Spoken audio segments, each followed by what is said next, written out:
Now meet Steve Wozniak. वैसे Steve Jobs और Steve Wozniak का नाम तो सेम ही है, लेकिन दोनों के काम इनमें जमीन आसमान का फर्क है। आपको कॉन्टेक्स्ट के लिए एक छोटा सा एग्जांपल देता हूँ। आपको पता है Bill Gates, Mark Zuckerberg, Elon Musk, इन लोगों में एक बात कॉमन है जो स्टीव जॉब्स में नहीं थी। इन तीनों के पास अपनी अपनी फील्ड का फॉर्मल नॉलेज है। फॉर एग्जाम्पल बिल गेट्स, जिन्होंने माइक्रोसॉफ्ट को बनाया, उन्होंने कंप्यूटर्स को लेकर फॉर्मल पढ़ाई की है। मार्क जकरबर्ग, जिन्होंने मेटा को बनाया, उन्होंने भी टेक्नोलॉजी में फॉर्मल एजुकेशन लिया है। इलॉन मस्क के बारे में कहा जाता है कि उन्होंने स्पेस और रॉकेट्स को लेकर किसी कॉलेज से फॉर्मल पढ़ाई नहीं की है, लेकिन उन्होंने स्पेस के बारे में खुद से कई बुक्स पढ़ी है और साथ ही कई प्रोफेशनल लोगों से गाइडेंस भी लिया है। यानी इन तीनों ने अपनी अपनी फील्ड में खुद को फॉर्मली ट्रेन कर रखा है और उसके बेसिस पे उन्होंने अपनी कंपनीज को बनाया है। लेकिन आपको पता है स्टीव जॉब्स का ऐसा कुछ भी नहीं है। ना उन्होंने कंप्यूटर्स और टेक्नोलॉजी को लेकर कोई फॉर्मल एजुकेशन लिया है और ना ही कभी उसे इनफॉर्मली इन डेप्थ जाकर सीखने की कोशिश की है। तो फिर अब सवाल ये आता है कि स्टीव जॉब्स ने आखिर इतना बड़ा एम्पायर बनाया कैसे, जबकि उनके पास अपने फील्ड का कोई फॉर्मल नॉलेज था ही नहीं। तो अब ध्यान से सुनना, इसके ये दो सबसे बड़े रीजंस है। Meet Steve Wozniak. वैसे स्टीव जॉब्स और स्टीव वोजनियाक का नाम तो सेम ही है, लेकिन दोनों के काम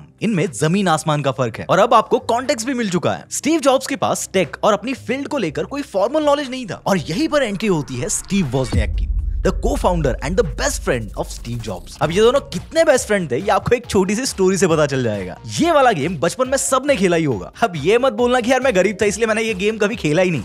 खैर ये गेम सैमसंग से लेकर नोकिया सभी फोन्स में था। खैर ये हमारा मुद्दा नहीं है। हमारा मुद्दा ये है कि जो ब्रेकआउट नाम का गेम है उसे अटारी नाम की इस कंपनी ने बनाया था। तो बात है 1970s की, जब स्टीव जॉब्स ने इस कंपनी में एज एन इंजीनियर जॉब करना शुरू किया था। लेकिन अब आपके मन में एक सवाल आ सकता है कि मैंने पहले तो कहा था कि उनके पास टेक और कंप्यूटर्स का कोई फॉर्मल नॉलेज था ही नहीं, तो फिर उन्हें एज एन इंजीनियर हायर किया कैसे? तो देखो इसकी स्टोरी भी बड़ी इंटरेस्टिंग है। उस दौरान उनका स्ट्रगलिंग पीरियड चल रहा था और उनके पास कोई इनकम सोर्स नहीं था। उसी बीच उन्होंने एक न्यूज़पेपर में इस अटारी कंपनी के हायरिंग की एड देखी थी और वो देखकर स्टीव जॉब्स इंटरव्यू के लिए उस कंपनी में पहुंच गए। लेकिन उस वक्त उनका हुलिया देखकर ऐसा लग रहा था कि कोई रोड साइड बंदा वहां पर पहुंच गया, इसलिए सिक्योरिटी गार्ड उन्हें वहां से भगाने लग गया था। इस बात पर स्टीव जॉब्स वहां बैठकर लिटरली रोने लग गए और कहने लगे कि जब तक मुझे यहाँ जॉब नहीं मिलेगी तब तक मैं यहाँ से कहीं नहीं जाने वाला हूँ। उनकी ऐसी वियर्ड हरकतें देखकर वो सिक्योरिटी गार्ड तो पुलिस तक बुलाने वाला था, लेकिन तभी वहां पर अटारी का एक सीनियर इंजीनियर आता है और स्टीव जॉब्स को अंदर बुला लेता है। तब स्टीव जॉब्स उसे ये कहकर जॉब के लिए कन्विंस करते हैं कि भले ही मेरे पास इंडस्ट्री को लेकर कोई फॉर्मल नॉलेज नहीं है, लेकिन trust me I can do this. और उसके बेसिस पर फाइनली उन्हें अटारी में हायर किया जाता है। उसी दौरान नोलन बशनेल, जो अटारी कंपनी के फाउंडर थे, उन्होंने स्टीव को ये ब्रेकआउट गेम बनाने का टास्क दे दिया। अब जैसा कि मैंने ऑलरेडी बताया कि हार्डवेयर और टेक को लेकर स्टीव के पास कोई फॉर्मल नॉलेज था ही नहीं, लेकिन स्टीव को ये वाला प्रोजेक्ट हाथ से जाने भी नहीं देना था। तो स्टीव यहाँ पर एक प्लान बनाते हैं। वो स्टीव वोजनियाक से मिलते हैं और उसे बताते हैं कि हमें एक ऐसा ऐसा गेम बनाना है और डेडलाइन सिर्फ 4 दिन की है। वोजनियाक मान जाते हैं और अगले 4 दिन तक हर रात जागकर, लिटरली कंटिन्यू 4 रात जागकर वो इस गेम को बना देते हैं। और वोजनियाक इस काम को इतने अच्छे से एग्जीक्यूट करते हैं कि अटारी कंपनी के जो बाकी के गेम्स होते थे उनमें नॉर्मली 150 से भी ज्यादा चिप्स यूज होते थे, लेकिन वोजनियाक ने इस गेम को सिर्फ 44 चिप्स यूज करके बना दिया था। तो इसको देखकर अटारी कंपनी का फाउंडर इतना खुश हो गया था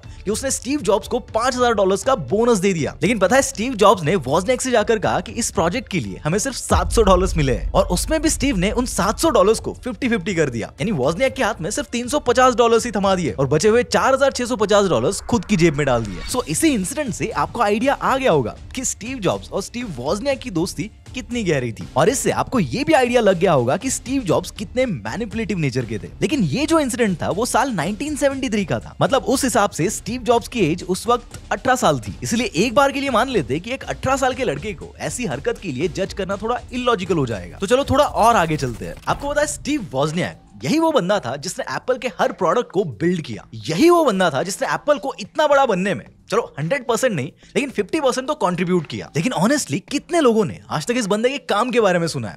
काम तो खैर छोड़ ही दो, लेकिन कितने लोगों ने आज तक इसका नाम भी सुना है? आई बेट कि कुछ लोग छोड़कर शायद ही कभी किसी ने स्टीव वोजनियाक का नाम सुना होगा। और पता है क्यों किसी को इस बंदे का नाम तक पता नहीं है? तो यही पर आता है हमारा reason number 2, reality distortion. Steve Jobs की आदत थी, अब वो आदत थी या उनकी बिजनेस करने की स्ट्रैटेजी थी उसे डिफाइन करना थोड़ा सा मुश्किल है, लेकिन मान लेते कि ये उनकी आदत थी। आपको पता है ये बात खुद उनके कई एम्प्लॉइज ने बताई है कि स्टीव जॉब्स दूसरों के आइडियाज को चुराकर उन्हें खुद के आइडियाज बताते थे। फॉर एग्जाम्पल अगर उनका कोई एम्प्लॉय उनके पास कोई आइडिया लेकर जाता था तो वो बोलते थे कि मजा नहीं आया, बहुत ही स्टूपिड आइडिया है, और ये सब बोलकर उस आइडिया को रिजेक्ट कर देते थे। अब उसके कुछ ही दिनों बाद स्टीव जॉब्स खुद उस एम्प्लॉय के पास जाते थे और बोलते थे कि मेरे पास एक बहुत ही इनोवेटिव आइडिया है, और उसके बाद उस एम्प्लॉय को उसी का आइडिया हल्का सा रीपैकेज करके सुनाते थे। मतलब अब आइडिया अगर एग्जीक्यूट होगा भी तो क्रेडिट किसको मिलेगा?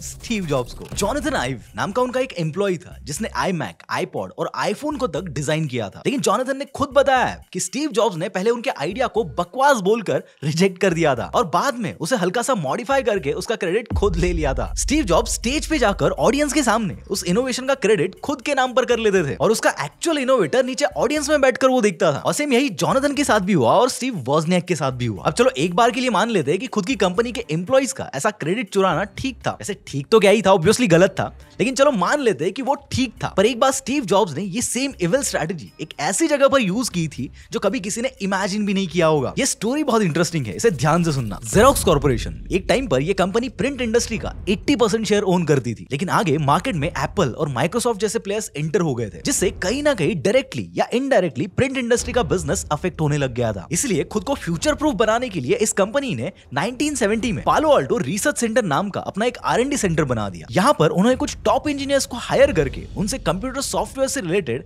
उस टाइम की सबसे बेस्ट टेक्नोलॉजीज जैसे बिट मैपिंग और ग्राफिकल यूजर इंटरफेस पर काम करना शुरू किया था। उनकी ये टेक्नोलॉजीज उनके टाइम के हिसाब से इतनी ज्यादा एडवांस थी कि एप्पल के एक सॉफ्टवेयर डेवलपर जेफ रैस्किन को ये देखकर रियलाइज हुआ कि ये कंपनी जो इन्वेंशन कर रही है वो पूरी कंप्यूटर इंडस्ट्री का फ्यूचर बदल कर रख सकती है। और ये बात उस डेवलपर ने तुरंत स्टीव जॉब्स को जाकर बता दी। जेफ ने स्टीव जॉब्स से कहा कि वो एक बार उस R&D सेंटर में जाकर उन टेक्नोलॉजीज को देख कर आए और जितना हो सके उसके बारे में समझ ले। उस बंदे की बात सुनकर स्टीव जॉब्स भी बहुत एक्साइटेड हो गए, लेकिन स्टीव जॉब्स ये अच्छे से जानते थे कि ऐसी वो अगर जाकर उन्हें उस R&D सेंटर की टूर मांगेंगे तो ऑफकोर्स वो तो मना ही करने वाले थे। इसीलिए वो यहाँ पर एक ट्रिक यूज करते हैं। देखो उस टाइम पर एप्पल भी अपने प्राइम टाइम में थी और हर कोई एप्पल में इन्वेस्ट करने के लिए रेडी था। तो इसी का फायदा उठाकर स्टीव जॉब्स ने क्या किया कि उस जेरोक्स कंपनी के वेंचर कैपिटल टीम से कांटेक्ट किया और उन्हें एक ऑफर दे दिया। स्टीव ने उनसे कहा कि आप एप्पल में $1 मिलियन इन्वेस्ट कर सकते हो, लेकिन इसके बदले पार्क में जो आप सीक्रेट टेक्नोलॉजी डेवलप कर रहे हो वो हमारे साथ शेयर कर दो। अब बात ऐसी थी कि कहीं ना कहीं जेरोक्स भी एप्पल में इन्वेस्ट करना चाहती थी ताकि उनके नए इन्वेंशंस को थोड़ा और पुश मिल सके। इसलिए जेरोक्स ने ये डील एक्सेप्ट कर ली और उन्होंने स्टीव जॉब्स को पार्क में इन्वाइट करके उनकी नई टेक्नोलॉजीज दिखा दी। लेकिन यही जेरोक्स की सबसे बड़ी गलती थी। ये सारी टेक्नोलॉजीज जैसे GUI, mouse, object oriented programming,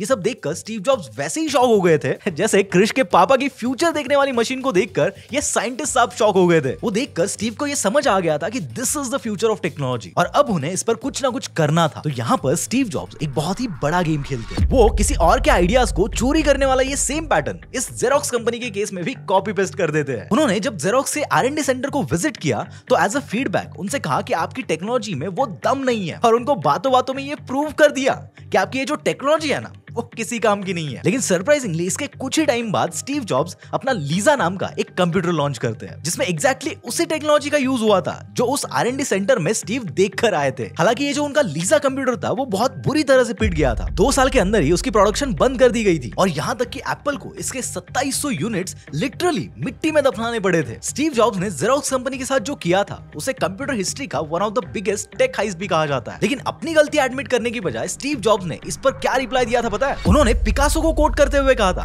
कि good artist copy, great artist steel. इसलिए हम भी बेशर्म होकर अच्छे आइडियाज चोरी कर लेते हैं। यानी एक बार के लिए लड़कियां अपनी गलती एक्सेप्ट कर सकती है लेकिन स्टीव जॉब्स कभी नहीं।